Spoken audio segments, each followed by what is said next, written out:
Hi, I'm Noah Gervais.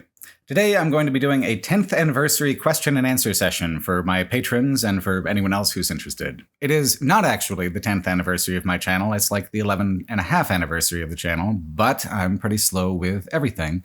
So here we go, we're going to do it now. About 9 months ago, I asked patrons on patreon.com to submit questions that they might be interested in seeing me answer. Some of them I answered during that thread, but the others I'm going to do live here because I think they're good questions. And after 10 years, it's not so bad to have my audience get to know me a little bit better. Anyway, here we go. We're going to go through it. 22 questions. Question 1. What is your process for gathering raw material for a script like? What is your research process? Asked by Matt Flowers and Mix.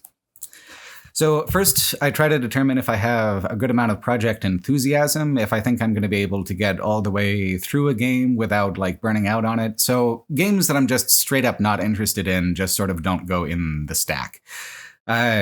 Even if they are critically important, sometimes if I don't have a great deal of personal interest in it, that's kind of a recipe for burnout. I need to have some kernel of personal interest to even get into it.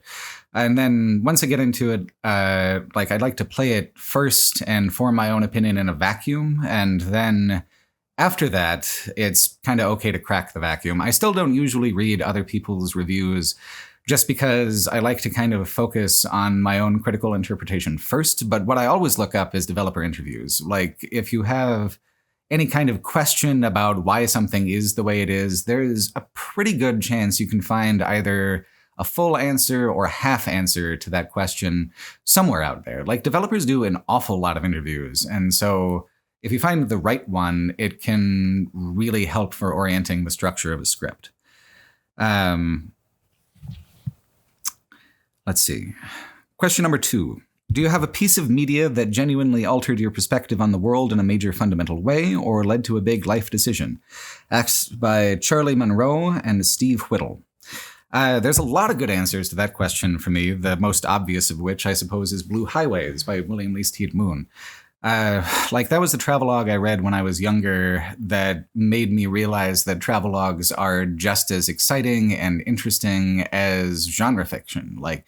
Sci-fi fantasy kid growing up, for sure. And my parents always were like, when are you going to read real books? And they are real books. Sci-fi fantasy are wonderful, but reading books about reality does hit different because this is my own reality. I can go out there and I can do it. So you read fantasy, it's not like I'm actually going to go out and ride a dragon. You read sci-fi, it's not like I'm actually going to be able to explore an alien planet. But you read a travelogue about America, and I live in America, and I have a car, it's an adventure that I can do. So sort of cracking open travelogue as a genre made me realize that I could be the hero of my own story in certain ways. And that was a really powerful early revelation for me. And I've sort of been chasing that dragon ever since. Fallout, of course, is another one. I talk a lot about that and have talked a lot about that, how Fallout was the game when I was a kid that made me realize that I could have agency and have power within these digital worlds, that they were real and compelling and literary, and I could become really immersed in them. So without Fallout, I don't know if you and I would be having this conversation today. For post-apocalyptic fiction in general, the book Earth Abides, I think it's George Stewart. I didn't write down the author name. I think I probably should have. That was one of my absolute favorites growing up. I don't know why Earth Abides stuck with me so much, but it's a really rather beautifully written novel. I'm sure that there are some things that are dated about it, but I don't know. It had a pretty powerful impact on me for setting me on post-apocalyptic media as something that I'm really, really interested in. And then Death Stranding changed my life also because I really actually wouldn't have done the Lincoln Highway trip without it. When I was doing my review about Death Stranding, I was didn't that happen historically? And I had this vague memory about the 1919 convoy. But then, when I actually got into it and started doing the research, I was God, this rabbit hole goes so fucking deep. I can't even believe it. So without Death Stranding, I probably wouldn't have done the Lincoln Highway Project. And the Lincoln Highway Project is my favorite thing that I've ever done. So Death Stranding changed my life also, which is, I think, probably one of the authorial goals of the game with the whole like strand interconnection thing.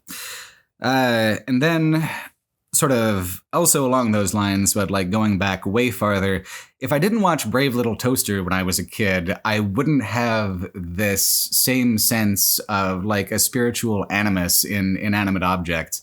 Like when I see like an old car at a junkyard, I have this reaction that people have to like puppies and stuff, like, oh, you poor baby, let me take you home, let me fix you. Like, you know, they're rocks, basically. They're rocks that move and are complicated. Like, cars can't love you back. They have no feelings. However, Brave Little Toaster fucked me up. What good? And so I have this impulse to project emotions onto machines and anthropomorphize them in some way. Like, I love cars. Like, I don't know if I would ever get into car repair if it hadn't have been for when I was a kid, like having that connection to be like, no, they have feelings, they do. Like, I don't know. I think it's made me a better mechanic because like I'm more careful with like how I diagnose it and how I do it. And like I actually took some like proper classes at Central Oregon Community College. I took like a couple years worth. I didn't get like a formal degree or anything, but they had like a carburetor class and all sorts of things. Like I learned a lot about how to do cars properly. And like that's been a thread throughout my entire life. And that wouldn't have happened without the Brave Little Toaster. Question 3. What is your favorite part of writing essays? Asked by Egg Roll Buddy.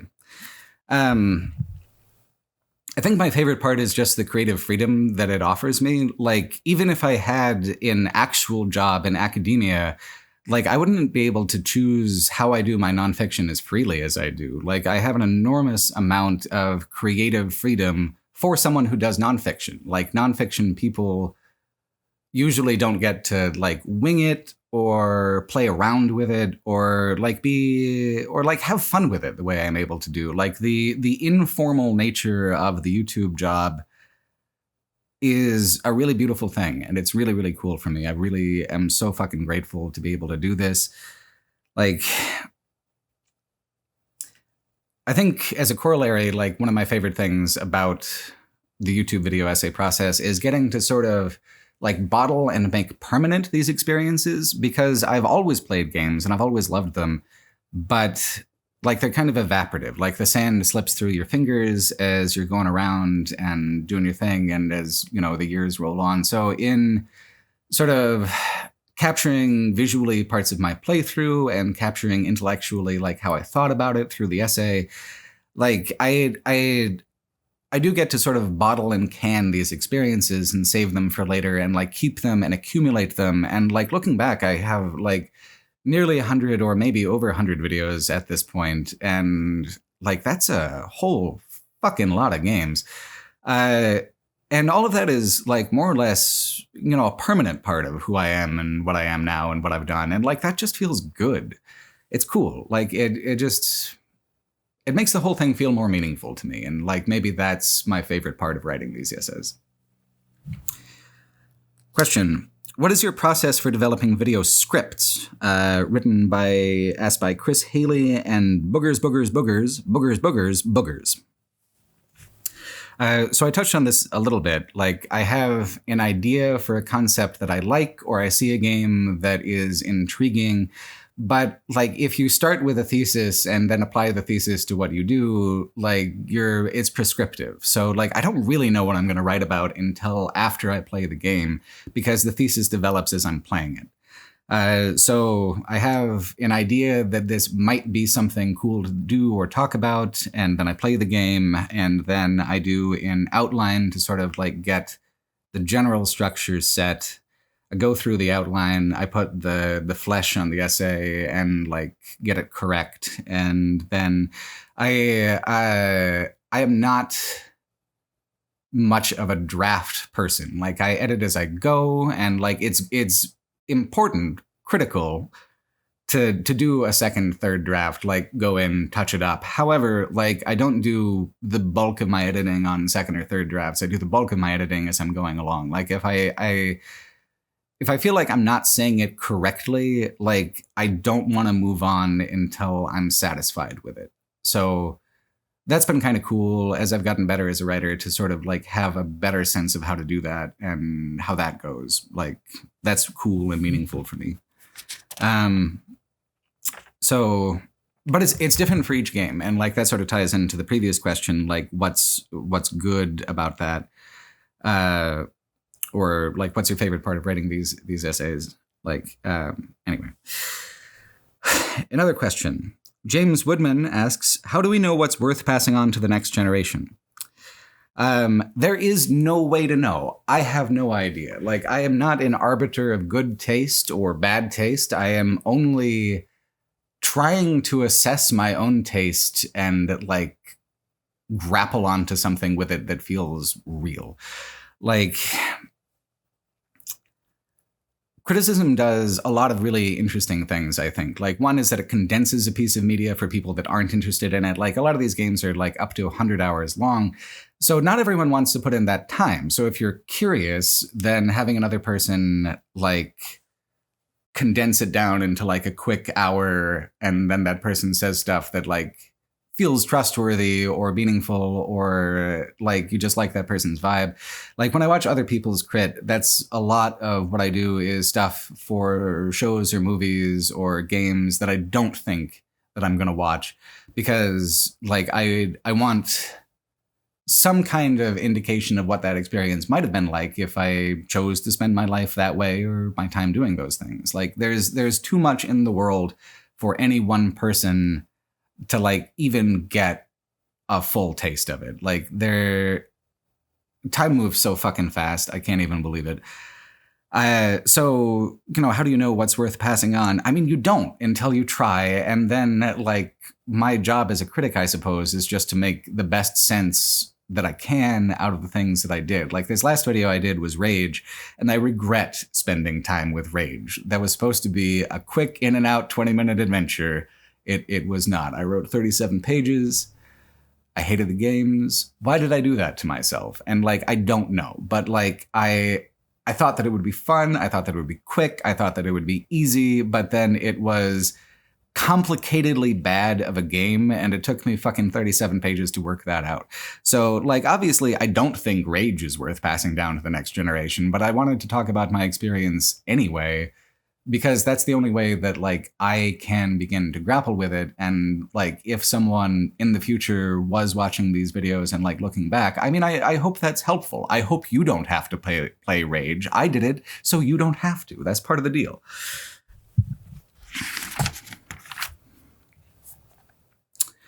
All right. A long question from Robert Bay. How has being a game critic affected how you play games? Do you find it more difficult to get absorbed into a game because you need to analyze it critically, or has that enriched your enjoyment? I don't look at games any differently, because like the critical interrogation starts with... Sorry.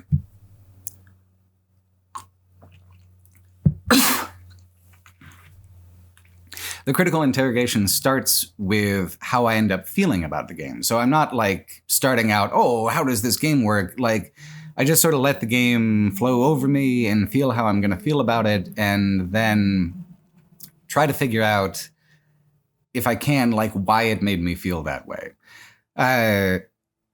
Because there is no such thing as objective critique whatsoever. Like, we all use our subjective experience as a filter and as a lens, and anyone's opinion is going to be like pretty unique from anyone else's opinion, even if it's just about like small things. Like, everyone is an individual, and like that's what's kind of cool about long form game criticism in general, is that like even if two people cover the same game, it's not like they're going to cover it in the same way. Like, I have never really seen two long form essays that are identical to another, except in certain plagiaristic cases, I suppose. But like, if you're doing the writing yourself, like there's no way that's going to happen. So like, I don't approach games differently than I did before, and just becoming immersed in them is how the critique develops in the first place. Like, it's really important to do it that way. All right. Agandine asks, what do you want out of your relationship with your audience? How do you feel about parasocial relationships? What I want out of my audience is for them to feel satisfied with my output and for them to feel like it was worth paying me money to do so. Like, it is a business relationship. Like, it's fundamentally in exchange of money for services. My service is that I write these big essays and produce them, and whether or not that's actually worth someone to someone is not a call I get to make. Like, I don't get to determine how my art is experienced by other people any more than they get to determine how I, as a critic, would experience it myself. Like, once you put something out there, it's out of your hands permanently. So, like, it has to be professional on a certain level because, like, I'm doing this as a job. If people don't like it, if people think it sucks, if people think that I've done something or said something that's just, like, unforgivable, like, the job could end at any time. So what I want out of my audience is for them to just keep explaining to me what it is they like, telling me if I'm hitting the metric, and just, like, advocate for yourself. I'll figure out how that fits in. And if you want to keep paying me for to do this, like, I am still enjoying it. Like, this is an amazing thing that I get to do. And I am grateful every day that so many people, like, come together and make it possible for me to do this. Like, it's really weird, particularly because I don't have any other professional qualifications. Like, I don't have a college degree. All of my other background is in food service. Like, if this falls through for me for some reason, or like if I stop taking it seriously and take it for granted and let the quality slip, like, I'm going to end up, like, mopping floors and making pizza again, which is not bad because those jobs aren't bad. Like, they're critical, but they are Sisyphean. Like, it's the same day every day. The boulder goes to the bottom of the hill. You roll it back up again. You put the saran wrap on the food. You go home. You come back. You take the saran wrap off of the food for another day. Like, I don't know. I'm really grateful for how I get to make meaning out of my life in a way that feels more tangible through this job. And so that is worth having a professional commitment and trying to make these deadlines. And I know that, like, I'm really late with these videos sometimes, but, like, that's not for lack of trying at a particular video. It's typically because I try to do too many at once and, like, struggle with finishing. All right.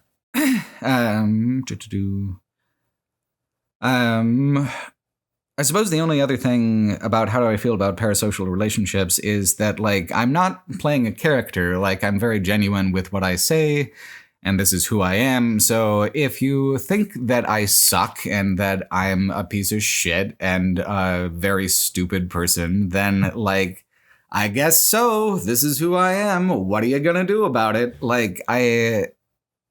This is the top of my ability to perform. So if you are not impressed with my ability to perform in this way, there's not a lot I can really do about that. The Seventh Draconian asks, if you could make a game, what kind of game would you want to make? One of my pet favorite, like, pulp sci-fi, like, sort of worlds and universes is Harry Harrison's Stainless Steel Rat from, like, the 70s and 80s, which is a series of con man stories set in this sort of far future mild dystopia, where, like, the title comes from the idea that, like, if this is the future, it's not good enough to be just any old rat in the walls. You've got to be a stainless steel rat. You've got to be really in it to win it if you want to be a criminal in the future. And so, I love immersive sims. And one of the really critical features about Jimmy DeGriz, the main character of the Stainless Steel Rat books, is that he's a pacifist. Like, he does not kill people except for, like, a couple of fucking times in the books when it is like really bad and really dramatic, and he feels fucking terrible about it, and it's a major compromise of his values to like have had to resort to violence that way. So like violence is just sort of a given in most games, but I feel like sort of a playful, fraud-focused, immersive sim set in the future with retrofuturistic elements, people speak Esperanto, like that's very cool. So like when I had an opportunity to kind of design a game setting, a creator named Dragon Cobalt is doing a tabletop game Kickstarter for a system called Heat, the high excitement action tabletop system. And as one of the stretch goals for the Kickstarter, he reached out to me and was like, well, do you want to write a setting for this? And I was like, oh, well, I do know something that I would like to do. So hopefully, depending on how it goes with Heat, I might be able to make like a campaign module for like a tabletop thing. It's sort of like a stainless steel rat generic knockoff. Like, we don't have to mention Jimmy DeGriz, do we, to get the vibe? It'll be fine. So that would be the one, and I'm sort of doing it, maybe. Like, not as like a video game, but maybe as a tabletop game. That could be fun. Milan Vujanovic asks, was your writing style something you were taught, or you picked up bits of skill along the way? I think it's pretty obvious that I picked up bits of skill along the way because I've improved a lot since I started doing this. Like, my whole first year of videos is pretty shit. They look like shit. The writing's not good. Like, it took me a while to like actually like improve with the essays and get to a point where I feel comfortable writing them. Like, that took several years. And then like I've got the opposite problem now where like I'm kind of set in my ways and I have things that I like to do and I just write maybe too many words, and that's an editorial problem now. So I've gone from like not knowing what to say or how to say it, and now I know what I want to say and how I want to say it, but maybe someone should tell me to cut some of that shit. Like, it's tough. I got an opportunity to write for a bi-monthly arts magazine called The Baffler recently, and like that editorial back and forth was like a whole different process than what I'm used to. And like writing shorter form is a real talent. Then that takes really more skill than I have right now. Like, there's so many different ways to write, and you never finish, really. You never finish learning. There's always something more that you can do. And like, the more you read, the more like you change your own mind about your own writing. Like, I don't know, like writing is just such a lifelong process. Like, no one's ever done writing. But like, in terms of like finding my authorial voice, like, I think I started strong and then refined it over time. Like, my writing definitely sounds like me, even from when it was earlier. But like, the craft of it is another thing. And the craft of it takes years to build. And it can break down, too. Like, you can lose your craft if you stop taking it seriously or take it for granted. All right. Ralph Rainwater and Marco Lucas ask, for travelogues, how do you research these places and decide what to say about them? So once I know a general region or a route, what's really useful is the website Atlas Obscura. They have an incredible amount of stuff sort of internationally like banked about like what are the weirdest things in a given region. So that's always like how I start, is with Atlas Obscura or National Geographic or a lot of things. And then like on the National Geographic Atlas for America anyway, points of interest are indicated with these little red boxes and then red text. So if you see a little red box on the map, that's because the National Geographic Atlas thinks that it might be worth the time, and it usually is. And then, like, after that, the sort of last part of the process is just using Google Maps. Like, if you just scroll around an area on Google Maps, like, the different symbols that you see, like the little castle for, like, historical points of interest, or, like, different national parks, or, like, you just by like scrolling the map and just treating it really like you would in a video game, being like, what are the points of interest? How do they connect? What's worth connecting? Like the way that you go through an open world game is really not significantly different from how you plan a road trip. It's an easy overlap. Like if you have played Skyrim, you can do a road trip. I guarantee it. You should try. Alex and Jack Eddy ask, who are your favorite travel authors and do you have any recommendations? Bill Bryson is a huge favorite. Like before even I got into William Least Heat Moon, because Least Heat Moon is a harder author than Bryson, like more subtext, more difficult. But Bill Bryson is just a really funny motherfucker. Like Bill Bryson has got the jokes, and like more than anything, like Bill Bryson allowed me as like a younger person to start getting into travelogues. Just because of how likable his prose is and how funny he is. And he's got a lot of really good ones to choose from. But like one of my pet favorites is his Australian travelogue in a sunburned country.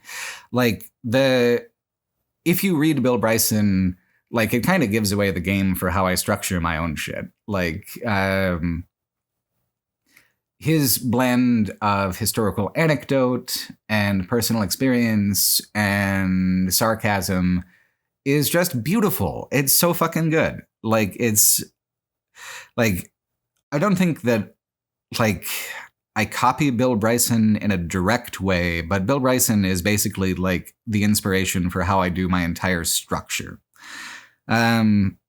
Least Heat Moon, I already talked about Blue Highways. He also has a follow-up that is a little longer and a little more meandering, but also very good, called Roads to Quaz. And like I talk a little bit about that in one of my older travelogues.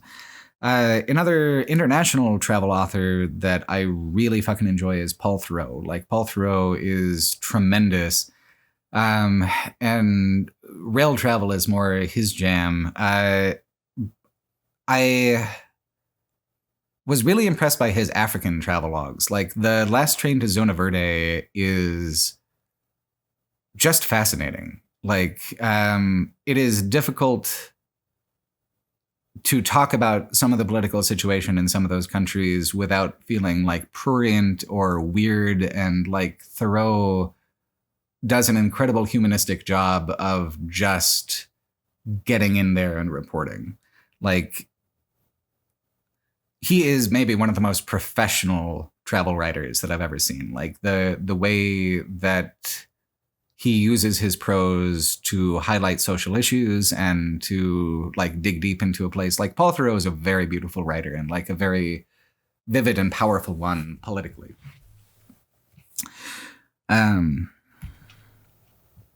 Scarlett asks, what qualities do you look for in the media that you engage with?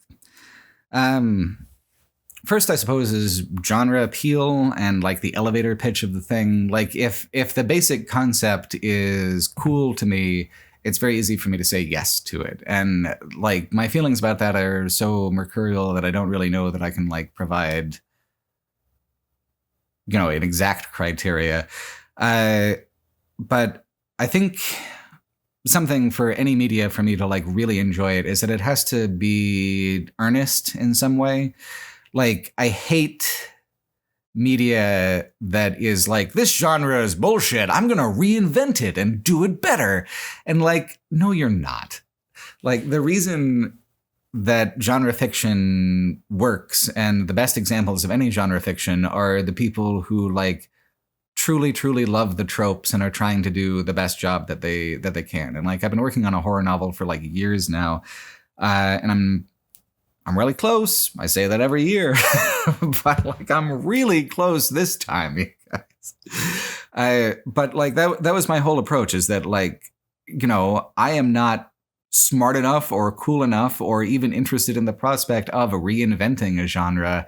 I just want to do what I like about it. And like, that is something that I really respect in any piece of art, is not being too arch or too cynical or too abstract about it. Like, if you're going to do a thing, just do the best possible version of that thing or your favorite version of that thing. Just like art, if art is communication, then like earnestness is huge for me in any piece of media.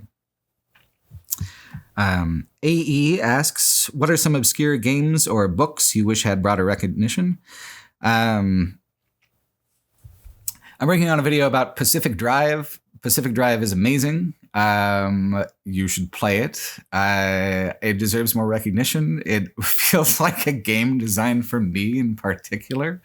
Pacific Drive is just the fucking best. I also would really recommend, and I haven't done a video on it, but I've been meaning to, is a game called Adios, about a hitman who's working on this farm, and he's not a hitman.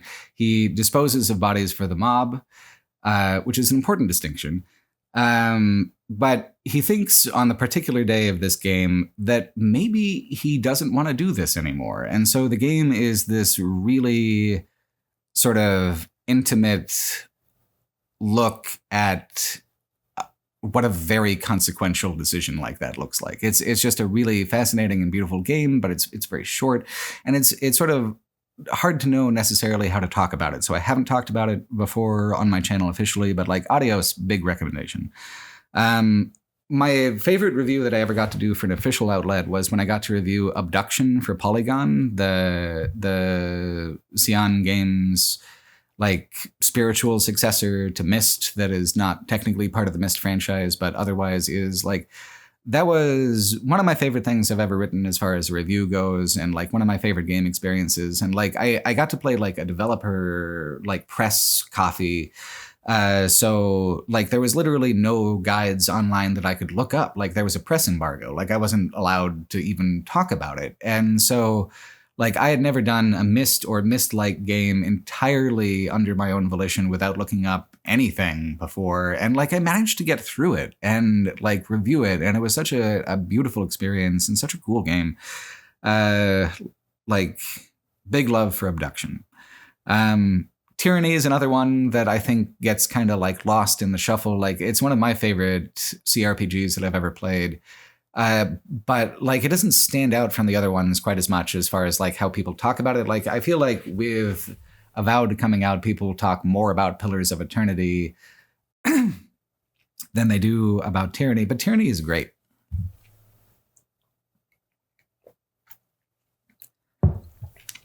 All right. A couple more things. Tomorrow and Tomorrow by Chris Sheffield, really great far future sci-fi. Ship of Fools by Richard Paul Russo, great horror sci-fi that I'm really a huge fan of. And then another one, a more recent novel, but this is sort of like gothic horror, but in... It's difficult to describe because it is gothic horror, but there are sci-fi flourishes on it. It's Leech by Hiran Ennis. Like really, really fascinating work. I feel like explaining the book too much is spoilers, but Leech by Hiran Ellis, look it up, love it, it's amazing. Spoon Lol asks, is there any franchise you've stayed away from that you've stayed away from reviewing for any reason? A few. It used to be, and these questions have sort of wound down a little bit, that every other comment that I got would be asking me to review The Witcher or Metal Gear. And I got so fucking tired of people asking me to review The Witcher and Metal Gear that I said that I was never going to do it. And like, never say never. I mostly said that so that people would stop asking, which has been great. People have mostly stopped asking. Don't do it in the comments. You're going to do it in the comments because I said it. But like, for God's sake. I am more likely to do The Witcher than Metal Gear because my wife fucking loves The Witcher, and like she's not a huge game player, but she started The Witcher 3 and just crushed out the entire thing. Like I've never seen anything like it. Like it was really cool. So like just to experience that like with my wife and have a video game in common, which is not something that's been a big part of our marriage, to be frank. like, I'm probably going to cover The Witcher, but that's more just, you know, I love Kendra, you know? Let's see. I'm probably not going to cover Final Fantasy because there are too many. There's just too many. Like, if you want to see more than one video from me within the next 3 years, you will not ask me to do Final Fantasy. You will forgive the fact that I'm not doing Final Fantasy. Like, there's no fucking way. There's no way. Kingdom Hearts, similarly, like, I don't have a lot of interest in Final Fantasy to begin with, and I have less interest in Disney. So the intersection of Final Fantasy and Disney is like, no thanks. All right. Steve Cohen asks, were you ever self-conscious about the sound of your own voice? How do you feel about people who use your videos to sleep? I'm constantly self-conscious about the sound of my own voice. The sound of my own voice sucks. People hate it. A major problem with the audio editing in the first couple of years I was doing it is that it made me cringe so bad to listen to like what my voice sounded like that I never wanted to do it. So I just stuffed it in the can and was like, this is fine. It's whatever. Like, I just shoved it out there. So, like, I improved over time. Like, I think I'm a better narrator now than I was 10 years ago. And, like, hopefully so, right?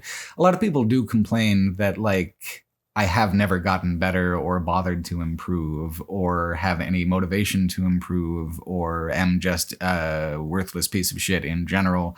But like, I don't know. I think I've gotten better over the last 10 years about it. I feel better about it anyway. Like, I no longer cringe so much. And then to have Nate like go in and clear it up and take away the coughs and stutters and fuck ups, like, that's huge. I don't have the patience for that at all. And like having, you know, no patience and like a minor phobia of the sound of my own voice, like, that's not a recipe for like good sounding audio. So like being able to pay for help for that is huge. And that's something that is only possible because of, you know, patrons donating money, like making it so that like I can actually give Nate a professional amount of money to do a professional job. Like, it's really fucking cool that my audience allows me to do this.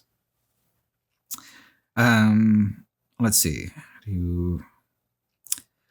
How do I feel about people who use my videos to go to sleep? I feel great about it. Like, a lot of people use that as kind of like a cudgel against my channel. Like, oh, he's not really even saying anything. Like, people just put it on as like background noise. It's just like waves crashing on a beach, you know?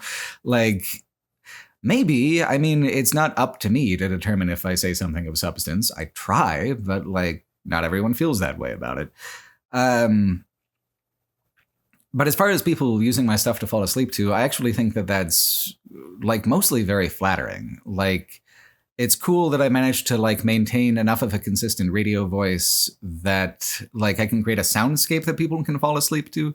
Like, my wife has been falling asleep to Law and Order SVU for the entire like 13 years that we've been together. Like, we've seen all the episodes in bits and pieces or all the way through like a million fucking times. And so like, it's just part of that soundscape for us now where it goes like dun dun and then we're just out asleep. Like, like, because media creates a soporific effect for some people does not necessarily mean that that media is bad. It just means that that media is calming and comforting somehow. And I hope that my stuff is calming and comforting for people. Like, I think that would be cool.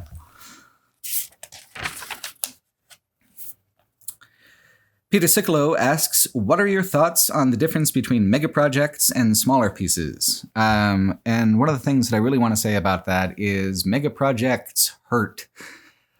Like, I pushed too far and too hard and burnt myself out really bad on the Resident Evil project, and I said I was never going to do it again, and then I did it several more times.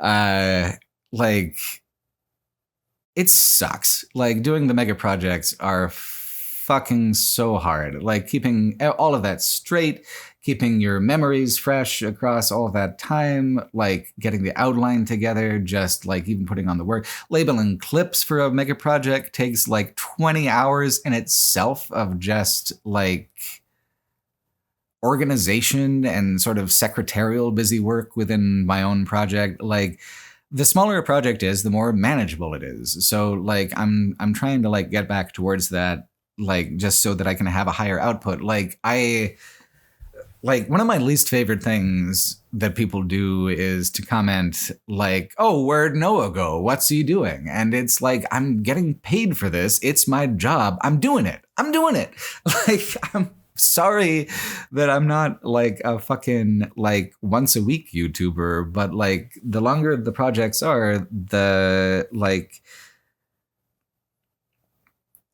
you know, the longer between releases. And so like if I can pivot back to smaller stuff, then I think that would be better for everybody. Like the big mega projects like really should be a once a year kind of deal. I shouldn't be trying to like do these all the time. Like, I feel like anyone who is a YouTuber and has tried to do one of these mega projects, like, I almost guarantee that every one of those people has flirted with burnout if burnout didn't actually like hit them directly. Like, doing an 8-hour video is brutal. It's a fucking brutal amount of work. And like, obviously not brutal in a coal mining kind of way, but like, it's overwhelming. It really is. All right. Brandon Boat asks, have you considered publishing your scripts? Yes, I have. However, that gets us into the area where the first year of stuff that I did was not actually written very well. So then I want to clean that up. But if I want to clean that up, then it means I sort of have to redo it. So I've been like slowly redoing everything I've done over the first year. And like the Fallout video, like that was where it started. Because I was like, well, if I'm going to publish this script, I want to redo the script. And then that ended up being, 1,000 hours of gameplay and like nearly 100,000 words of script. And it was a lot. And I'm bad with my time management. So yes, but who knows when? Like the sheer volume to edit is crazy too. Like I think that I've definitely written over 1 million words about video games at this point. So like going through and sort of re-editing for publication, like all of those words is really daunting and would be enormously time consuming.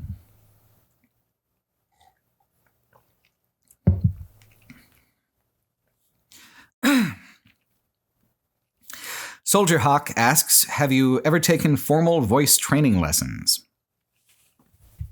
Yes, but only as a child. I had a really bad lisp as a kid.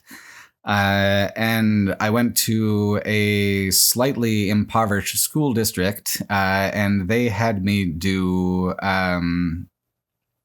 like remedial like speech therapy. And the materials they used were, from the 60s, 70s, like it was old material. So I was talking to someone about it and they were like, oh, you got My Fair Lady. And I hadn't ever like thought of it that way. But I did, didn't I?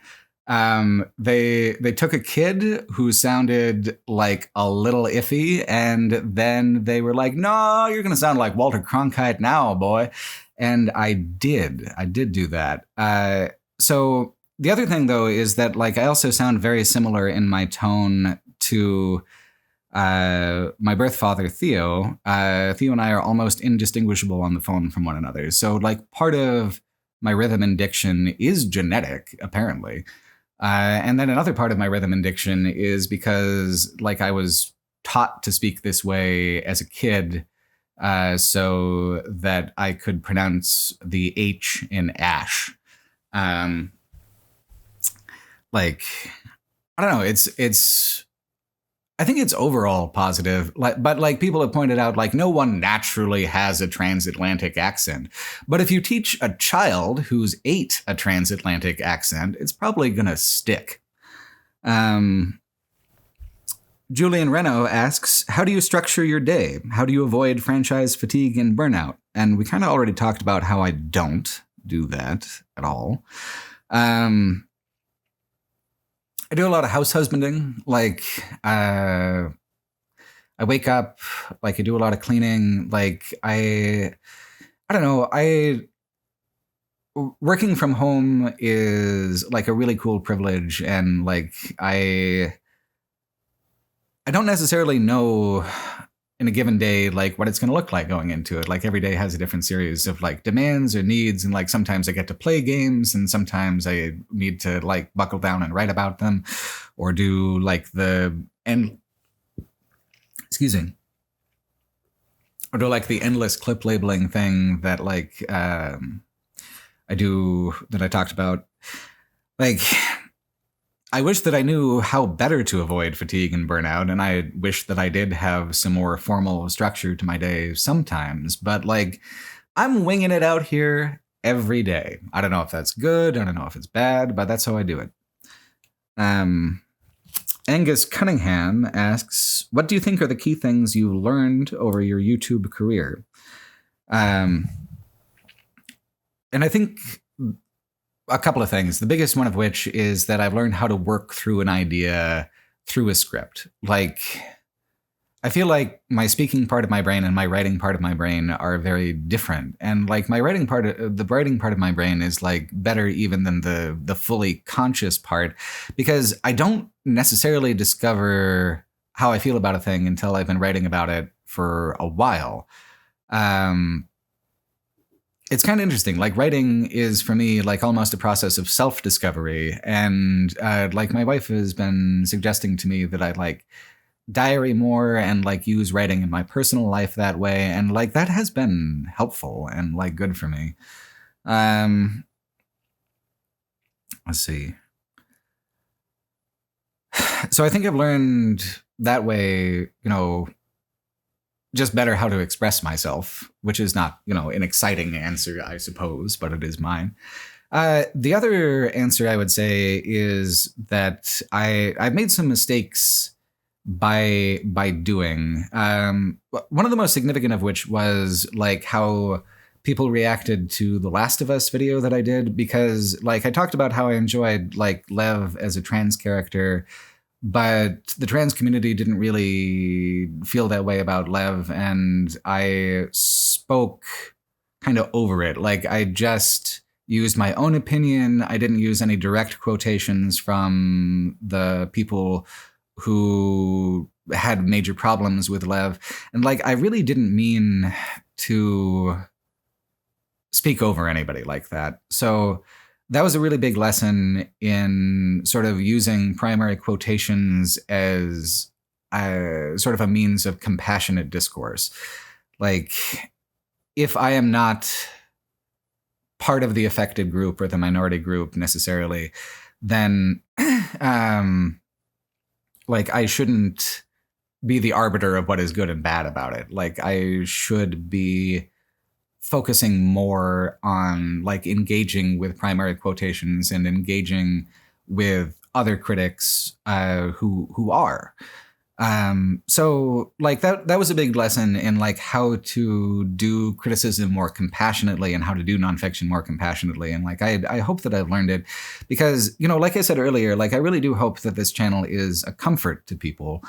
And like, trans rights are human rights, and we live in such an awful fucking era. And I really do not want to be just another person who sucks and is difficult to listen to.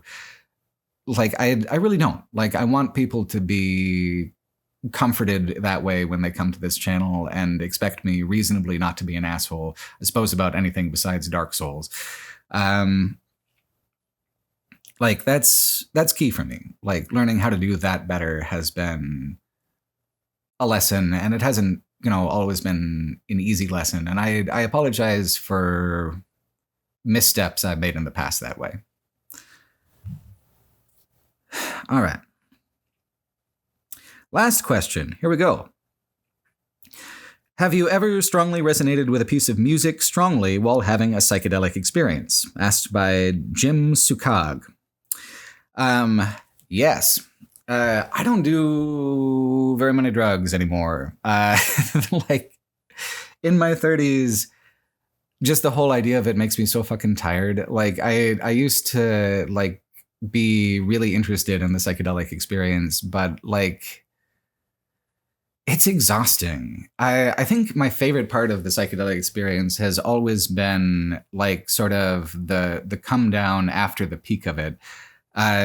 Because the peak of it is hard to handle, but then like after you've started to put yourself together again, like it's just such a mellow moment. So I have like a lot of kind of mellow music that like really stuck with me like during those experiences. I think the biggest of which would probably be Morchiba.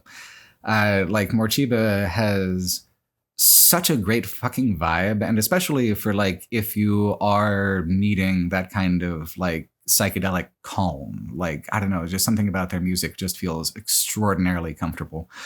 But like when I was a young teenager, I was growing up in San Diego, California, and there was a radio program down there called Big Sonic Chill. And I think it's still going on. Like, I think I caught it the last time I was in San Diego, which is an impressively long amount of time for something to like be consistently on a radio station. But I was there when they like came up with the idea. I was there 1,000 years ago. But so they introduced me to like a lot of stuff, like Sneaker Pimps or Hooverphonic, or like Nico Case, particularly. Like Nico Case is still maybe my all-time favorite anything. But it taught me a whole sort of musical vocabulary for being contemplative and chill. And like there's a lot of fucking good bands that do that kind of thing. When I wasn't doing psychedelics, I like to party drug. I used to go to a lot of electronic music back when I had energy and stamina and such. And one of my favorite experiences with that sort of thing is I went to a Major Lazer concert with my wife, and she like. So if you're not familiar, Major Lazer is two DJs, none of whom are named Major Lazer. Major Lazer is a cartoon character that's sort of like the mascot of the band. And I kept teasing my wife for like a couple of weeks leading up to it. Like, do you think Major Lazer's really going to be there? Like, obviously not, right? And so they did this weird thing where their opening acts were like really so-so, but they put them out in front of this big curtain. And so when Major Lazer's time was up, they dropped the curtain and they're like on top of this wall of speakers that just dominate these sort of like lesser DJs that they've had to open for them. And then they bring out in 8-foot costume, Major Lazer. And like, I don't think I've ever laughed so hard in my fucking life. Like I just was like shaking my wife's shoulders, being like, I fucking told you so. Like I have never been so vindicated in a shitty, dumb joke. Never in my life. Like that was an all-timer for me. Major Lazer was really there, and he was really there for me. Thanks, Major Lazer. These days, like it's not really psychedelic, but I think like Magdalena Bay is a really good sort of modern evolution of the sorts of sounds that you might hear with a band like Morchiba. Huge Magdalena Bay fan. If you're going to be doing psychedelics, you can have them all. I don't want them anymore, but like Dead Can Dance is, of course, like a winner. That's a very Gen X response to give, but it's great. Like fucking Dead Can Dance are just an amazing soundscape. I don't think I'd ever listened to her while I was tripping, but I am in the top 0.05% of Kim Petras listeners, according to Spotify. Make of that what you will.